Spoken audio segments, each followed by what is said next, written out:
Hello viewers, I'm Qamar Cheema with my YouTube channel Qamar Cheema, and today I have a special guest from Sri Lanka, Mr. Asanga Abaya Guna Sikra, and Mr.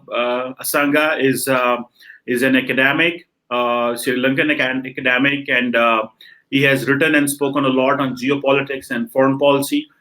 He's also a political columnist and he's an author. He has been teaching and he has been advising. He has a rich career, and I just want to thank you, Mr. Asanga, for your time for my viewers. Thank you. Thank you for having me. Thank you. Mr. Asanga, just to start the conversation, I just want to start it from here that we will have some 4, 5, 6 questions to understand the Sri Lankan politics and its regional significance. So, just to start with, I want to talk about the just yesterday, if I am not wrong, 11 Islamic terror organizations in Sri Lanka have been banned. So, I want to ask a question that we're also facing here in Pakistan serious religious radicalization, and we just banned an organization just yesterday. So I want to know that how much serious this religious radicalization or this terror organization a threat for Sri Lanka. I think following the Easter Sunday bombing, which happened in 2019, now it's 2 years have passed. There is a presidential inquiry report which came out about a month ago, and it has been debated and discussed right now in the parliament. So 457 pages of basically the report consists of 457 pages and have many recommendations. Some of the recommendations are like banning of madrasas, Wahhabism, complete banning of Wahhabism. So they're taking very drastic, strict measures, basically not incremental steps. Looking at overall shifts in the in basically policies towards 1,000 odd madrasas will be banned. Burqas will be another area, so that will be sort of banned. So this was articulated again by the minister Sarath Veerasekara, who is the minister for provincial council as well as on civil security.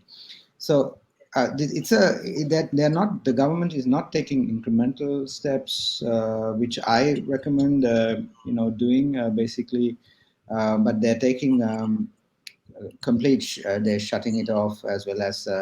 So rather than I think what you mentioned was banning with organizations, and it's important to basically take incremental steps as well as.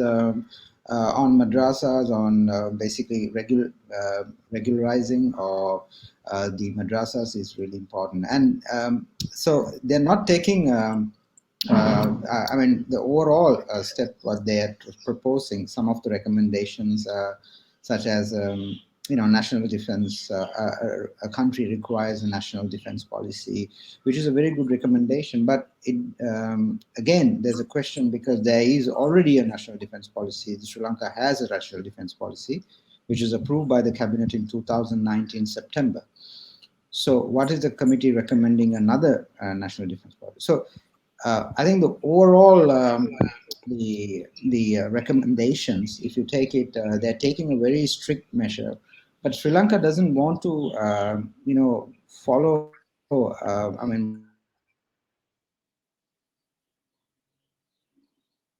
Most of footsteps of France, for example, who had got more than 30 attacks in 8 years. So you take strict measures like on burqa, you take measures on madrasas. So you would have to face the consequences also, as all these actions do have consequences. So you'd have to, the policymakers have to sort of, I think, need to sort of study them more as well as regulate. If you go on regulate them from the education ministry, because some of them. Some of these decisions, such as on even the Tamilian, if you look at they mentioned the LTTE proscribed organizations. So they're not. They say that all of these organizations are LTT, belong to Tamil Tigers, and they ban them, the government. But actually, then the government is also speaking about reconciliation and also re-engaging with the diaspora. So how are they going to do that? You see, they are doing two contradictory things at the same time. So banning most of these organizations, which has the diaspora as members, as well as many of the Tamilian diasporas. So some of those organizations have evolved over time. So you cannot categorize them, pointing out that they are terrorist organizations. So I would suggest, my recommendation is to take incremental steps than these drastic measures. Okay, fine. So definitely, I think the root of the state must be established, and for this, all the measures which are required must be taken. Mr. Sangha, moving forward, I want to talk that recently Prime Minister Imran Khan visited Sri Lanka. And you and me, we were together at a think tank a few weeks ago, and we had a conversation on that. So, how do you see the visit of Prime Minister Imran Khan, and what kind of vibes you have received? Because in Pakistan, I was very critical of Imran Khan's visit in Sri Lanka. Although it was good, we have a very long historical partnership. We have supported Sri Lanka for long, and but how do you see the visit of Prime Minister Imran Khan? Particularly, Imran Khan couldn't speak at the parliament in Sri Lanka, and his criticism about for the government and the support and the religious or particularly the Muslims wanted to have support from Imran Khan. How the opposition and the government and the state looked at.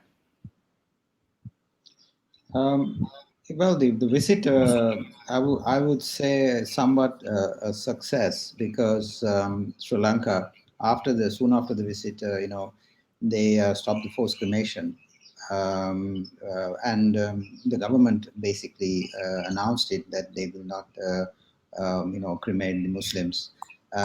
This was, I think, Imran Khan. He should have done it before that, as well as when Prime Minister spoke about the importance of, as well as that the forced cremation will not be allowed in Sri Lanka. But he was not backed; he was alone, and so the committee, which was part of the health ministry, sort of overruling the health ministry, and there were many internal political, rhetoric around that the forced cremation. But you see, the importance of Imran Khan speaking at the parliament. I saw it as that he should have spoken, because there's no reason for COVID. The government mentioned because of COVID reasons, but Parliament is sitting every day, and I don't see there is a COVID reason. So it's not a valid reason, and the public wouldn't take it as it. But Imran Khan, being a very popular, more towards with the public, as well as on cricket in Sri Lanka, and sort of he's more of a public figure, and he should have spoken, and he should have voiced these concerns, rather than sort of speaking to a selected group of government officers. And I think that the visit would have sort of had more impact if he would have addressed the parliament. And because the last prime minister to speak was Prime Minister Modi, and Pakistan's relations are very important for Sri Lanka, be it during the war period, or the post-war, and the trade relations to increase up to $1 billion. Those are the important factors which should have been highlighted. So the government's policies. I have written a paper on the Prime Minister's visit, and it was published at ISAS in Singapore. So I kind of question how do you reach these targets, Sri Lanka, especially because of the government's certain policies that I mean, more inward policies introduced during the COVID time, as well as they want to take it forward. For example, the exporters, the revenues of the exporters to remain in the country, 25% of the revenue to remain in the country. So those are very inward policies, and they're kind of malign economic policies that won't support for the exports to grow. So although the policymakers speak about these high targets, they need to sort of work on the instruments that they have in their own countries, respective countries, be more sort of towards liberal policies, that they have open-ended policies, because Pakistan and Sri Lanka can immensely benefit from trade. And I don't see, if you take what the policies right now in place, so I don't see it sort of increasing the exports between the countries. So I think it's really important, be it Pakistan, Singapore, or India. So Sri Lanka needs to sort of go towards more progressive steps. This is something which I've highlighted in my new book, The Conundrum of an Island, why malign mercantilist practices have sort of uh, push the country back behind. And I mean, 70 years gone, and we are about 3,500 per capita. One of the reasons the intra trade in South Asia is not growing is because of the practices of albeit ultra, you can call it ultra nationalist practices that is there in the respective governments. So you need to sort of work towards a more regionalist architecture. So I think the Prime Minister's visit was important, but he should have addressed the Parliament, and that was very important. But you see, the consequence of what Prime Minister highlighted earlier on the forced cremation was projected at the Human Rights Council a few weeks after his visit. So he was correct to point the finger towards the Sri Lankan policymakers. So look, you need to address this, because that's going to be a serious concern. It became a serious concern, and it was. If you read the Human Rights Watch report, and have clearly mentioned about it. So these are steps that should have been addressed, but unfortunately, these positions were taken. And countries like Pakistan, who support Sri Lanka, always get into kind of a challenging task, because defending Sri Lanka, the international forum, is one thing, but then again, addressing the minority concerns in the country should have been, I mean, be it India for the Tamilian issue in South India, basically, or the Muslim issue by the Muslim countries. So it's very important that Sri Lanka address the minority concerns, not to take drastic measures. I was I mean, when I read the report on the Presidential Commission report, there multiple times they have highlighted Singapore as a recommendation. Singapore's counterterrorism laws, Singapore's Harmony Act, so much of a reference to Singapore. I wonder why Singapore was chosen as a recommendation. Some of the attachments were also from Singapore. So I don't agree that nations should follow other nations' policies just as it is, and you import all these that Singapore is a different nation, different geography, and it's a city state. Sri Lanka has a very vibrant democracy. It has a multi-party system. It is a complete different. So you cannot import certain things, recommend or policies, guidelines into the country, and expect or extremism to sort of or violent extremism, on countering violent extremism, to be a success. So you would have to be extremely careful. I think the policymakers. So countries like Pakistan, they also have very rich experience. They have been dealing this with many years. I mean, even right now. So, what has Singapore?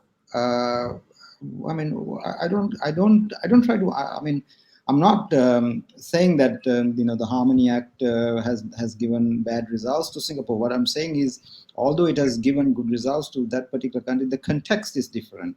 So you cannot bring the straight away and sort of plug into Sri Lanka. So one has to be extremely careful on this, because, as you know, the Sri Lankan bombing was the largest ever that took place in the Sri Lankan history, the Easter Sunday bombing, and we never had such a large scale bombing in our country. And 2 years gone, and yeah, so many people are talking on this. How do we sort of find who's behind the attacks? I mean, even the Cardinal, who's Malcolm Ranjit, Cardinal Malcolm Ranjit, he's been saying, "Tell us who's behind." And so it's kind of we are still. I mean, this next week is the anniversary, the 21st of April of the bombing.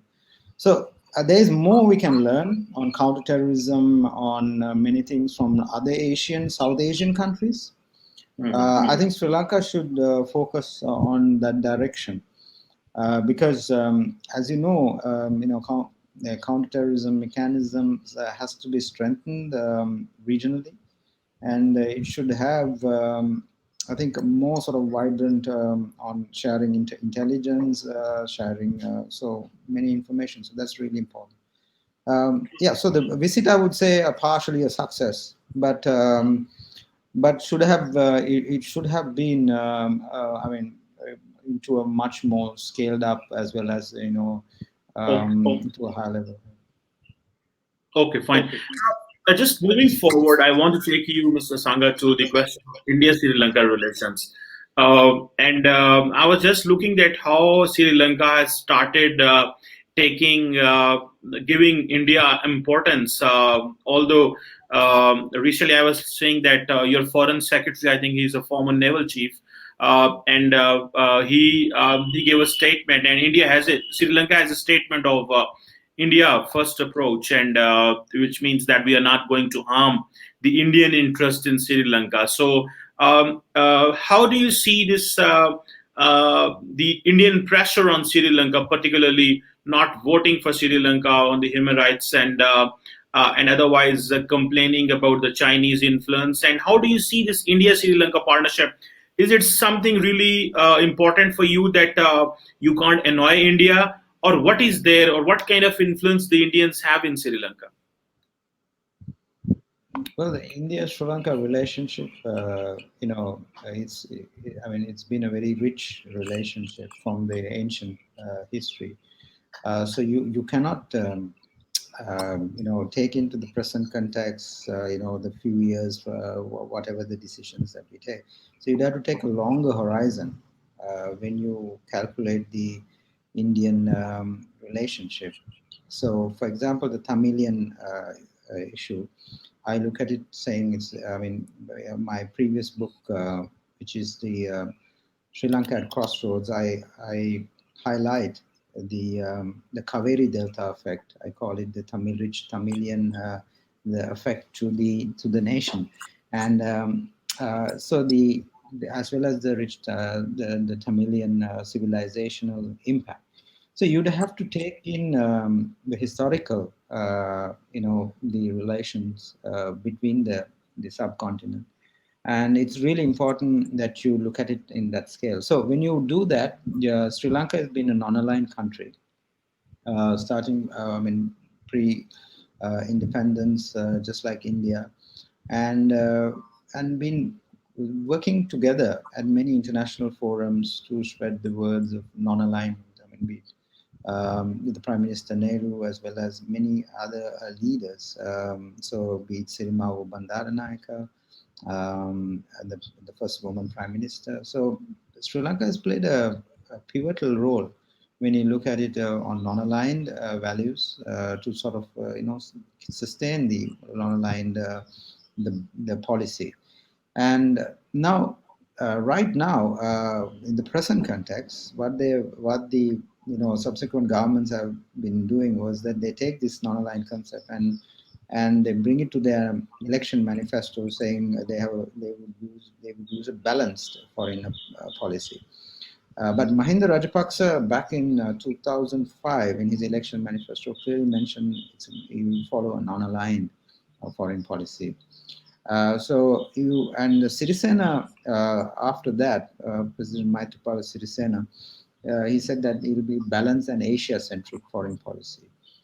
So time to time, regimes, we don't have a written foreign policy. So they practice with the non-aligned essence a sort of a balanced foreign policy. The government that came, the present government with Gotabaya Rajapaksa, which came to power, spoke of balance as well as equidistance. Now they are not the same in foreign relations. So they are completely different concepts. Equidistance. Sri Lanka cannot be equidistant because India is the closest, power that is, in distance-wise. So you cannot have equidistance with China, India, and United States because 32 kilometers away you have a major power. So that is a concept that you can talk about it, but it doesn't. Although it's applied, the equidistance is applied, thinking that it's balanced, but it is not balanced.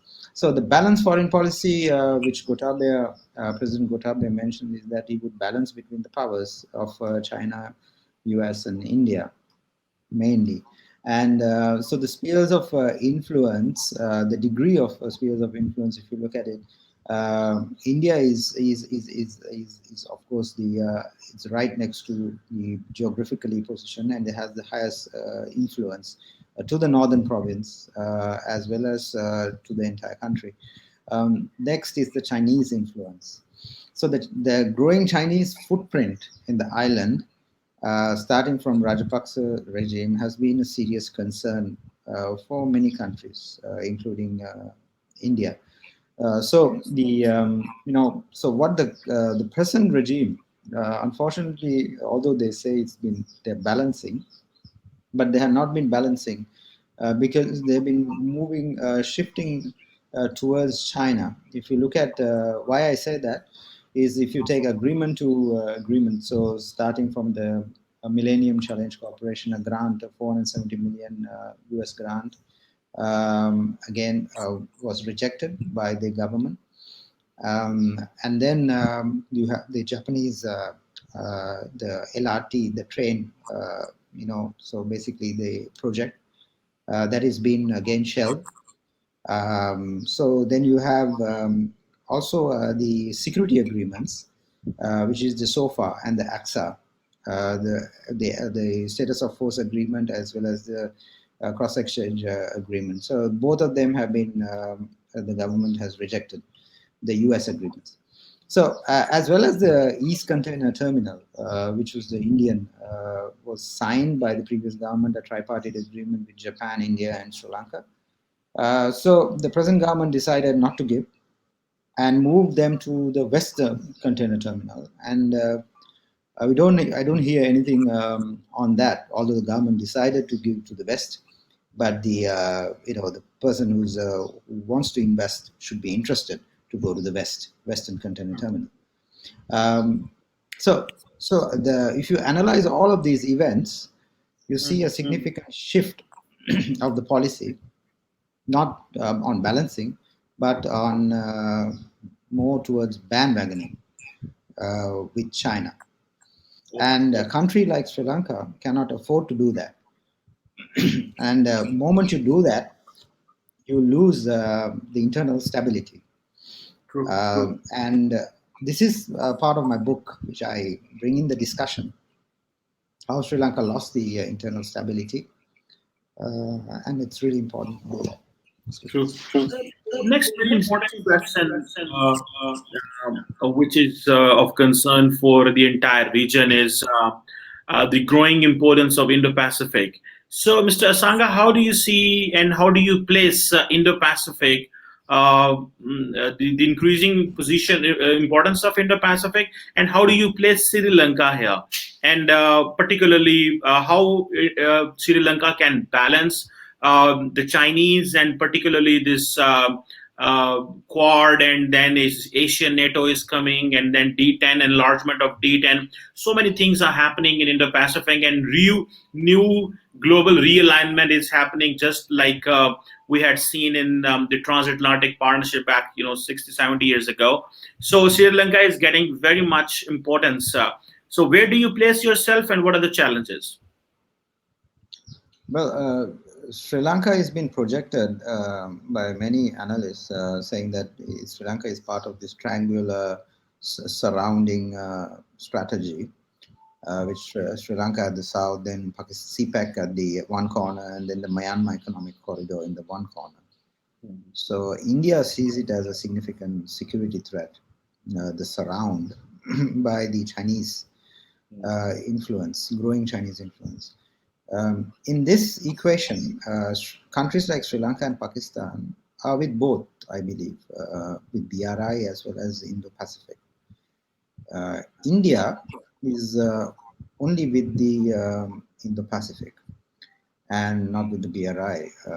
So this is where the basically the conundrum or the significant challenge of foreign policy comes into play. So while we open the doors to the Chinese, and sometimes we have invested, we have got investment from China for projects that has not delivered. Basically in Sri Lanka, for example, the airport project in Matala, which no flights have. I mean, there's been hardly only few flights have come, but the business model is not sustainable.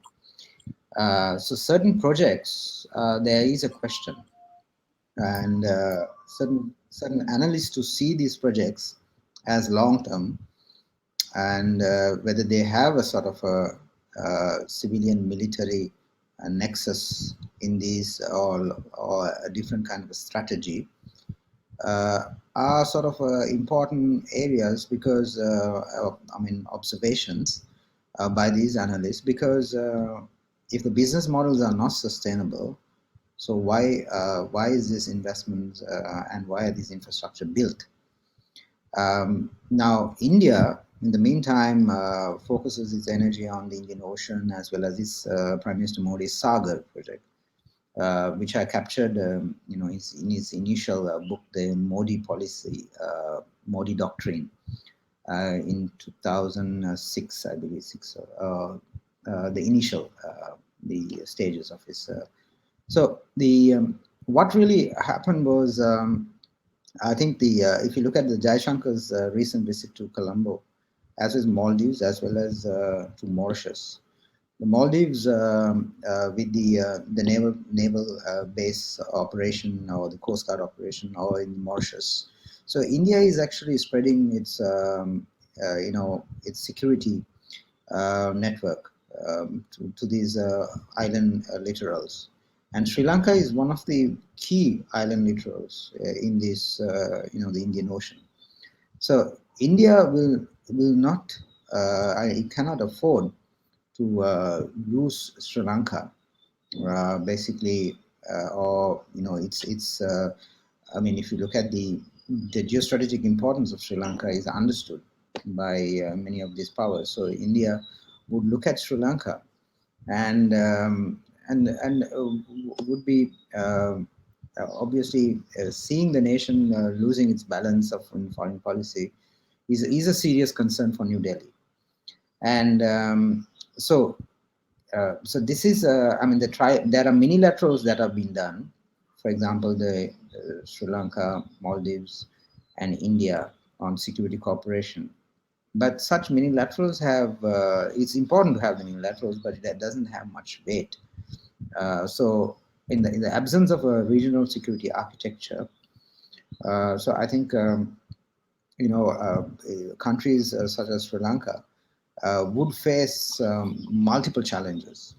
And one such challenge is to their own foreign policy, and where they can't sort of balance their foreign policy. one of the reasons is that the serious economic challenges that the country has already right now.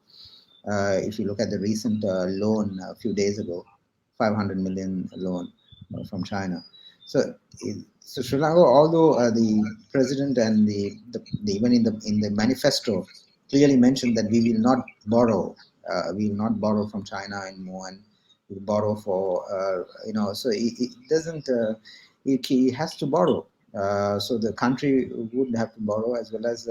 So how much of these borrowings would have it has a serious impact to the economy, and so another dimension which is not being captured. I mean, debt trap is one area that's been captured by many scholars. Another dimension that's not been captured is the political influence to the political parties, and for the CCP as well as the Rajapaksa SLPP joint seminar. It was a very successful seminar where presidents, the political strategist, the brother Basil Rajapaksa says that we should follow the Chinese model of development. Even in the recent phone conversation with President Gotabaya as well as President Xi on the 29th of March, President Rajapaksa mentioned that we should follow the Chinese development model in the rural areas. So here's the thing: like while the CCP is celebrating its centenary, whether the countries like Sri Lanka are opening the doors for political models, sort of reforms in the political model. Sri Lanka is going through its own political model reforms right now. If you look at the 20th Amendment to the Constitution, which is the power has been sort of shifted from the legislature to the executive body. And you're having a sort of a center, more weight to the center and more power to the center. So whether a Chinese model will be more accepted much more, I see a pattern that's coming up. So and countries like Sri Lanka should be cautious, because what we have benefited from democracy, I believe not many wish to speak right now, but it's important that to speak about what we have achieved from being a democracy. It's because China, for me, the Chinese model is still new to China. I mean, if you look at it, although they opened up their economy as well as in 1970, but then again, the Leninist structure will not suit certain countries.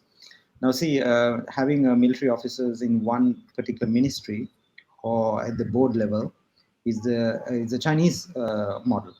But in the Sri Lankan model, now again been highlighted by the UN Human Rights Council on the heavy militarization, where 28 military officers have been appointed to ministries and various other appointments. So these things should be a concern. And if you're going to sustain democracy, because you cannot do two things, you cannot have have the democratic values talking about it, as well as strengthening or doing your constitutional reforms to strengthen the center, take away the independence of the independent commissions and the body. So you can't do sort of so two different things. So it's important even for Pakistan as well as many other countries who are going through this the Chinese aid and loans. What I'm saying is that I mean, you need to balance the countries like Sri Lanka needs to balance and cannot afford to sort of bandwagon with one particular nation. True. So one last question Naga have is that you spoke about the Chinese model. What kind of challenges you face with this Chinese model? A lot of investment is going on in Sri Lanka. This Belt and Road Initiative, this flagship project. Do you believe that you are going to get a lot of things from democracy, but this Chinese model is really we have to be very critical, and we should not let this Chinese governance model to be implemented. Okay, we are fine with the economy, we are fine with this financial projects, but obviously we are not happy the way Chinese are conducting their political business. So one last question is that how do you see the role of China in Sri Lanka, and do you think that there is appetite to just go with the financial engagement and not adopting any kind of governance structure of China? Um, yeah, so I mean, the governance structures would follow. That's what I'm saying. Once you get into the economic development, for example, the port city is a very good example. Like the port city is it's a small sort of reclamation which was done just outside the Colombo area, and that particular area is now having its own jurisdictional. I mean, they wanted to have their own jurisdiction as well as the laws, as well as it does not to match with the Sri Lankan, laws, to make things efficient. Like we used to have these sort of things in the economic zones, back in the 80s and others. So it's completely a model, new model that has been exercised. I mean, it's not only in Sri Lanka. I have seen this in even in Kazakhstan in the economic corridors. I've seen it in Latin America. So I mean, with my travels as well as speaking to many people who I have engaged in. So I have seen it in many countries. It's not only in Sri Lanka, and it's not only unique to Sri Lanka. So what's happening in Sri Lanka is a unique kind of a militarization as well as I mean a more ultra nationalist government in power, a more majoritarian government, but accepted by the people. So accepted to a degree by the people. I mean, obviously that's the reason that significant majority is in power, and so what I'm saying is it won't be the same. I mean, although you would see as a model that would limit basically the democratic values as well as like I mean it's not Myanmar. Some people compare to Myanmar, but it's not. It's a unique model that has been created. So these projects, I mean, although you need to look at the economic benefits. That's key because even Hambantota Port, how much of ships, how much of benefit has the even the district of Hambantota or the economy has benefited from the Hambantota port. Now, the previous government, I mean, let's take an Indian example. I mean, they did a sort of project on the Jaffna on putting up an airport in the northern province. So it was done by the previous government. So what kind of benefit has that airport, you know, uh, given to those people or that community or the province or the nation? Or is no flights coming in? So if you have a policy to sort of disengage with the Tamilian, South Indian, and or if you're going in a very different security footing, so you cannot have success also in certain projects. So I mean, so you'd have to sort of the government would have to see the long-term horizons of these loans because the loans are paid by the general public, and if they have taken loans and there's no economic benefits coming into the country, which should be a concern. But my question is why isn't it sort of been raised as a serious concern, and why I mean China can follow. I mean recently I spoke at a online discussion with the Xinjiang University where I mentioned that there certain standards should be included to the BRI. I mean, there are Western standards. I mean, there's talk about the blue dot, standards, but the country-specific standards. That's what I'm talking about. More open. I mean, the Chinese loans are being questioned about opaqueness. I mean, even in Pakistan, it's the same. Why isn't even in Sri Lanka investigated on serious, some of the law and some of the issues that are concerned? So all these problems come up because they're not open, transparent, Hmm. and it's very important that we do that and have our own sort of standards in place and work on it. I mean, because the problems is most of the leaders have, although they are pledged in the elections, they would revisit these projects, but they can't revisit. because it's already been signed. It's the same to Pakistan also. So there was U-turns done even by President Gotabaya Rajapaksa. There are U-turns here as well.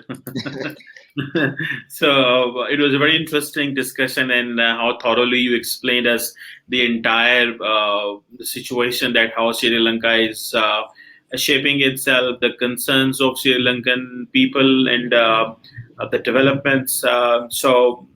It would definitely be of help for my viewers to understand the Sri Lankan perspective in the ongoing new regional and global realignment. Thank you very much, Mr. Sangha, for your valuable intellectual input, and I'm sure my viewers would like this. So at the end, I would like to thank you once again. Thank you so much.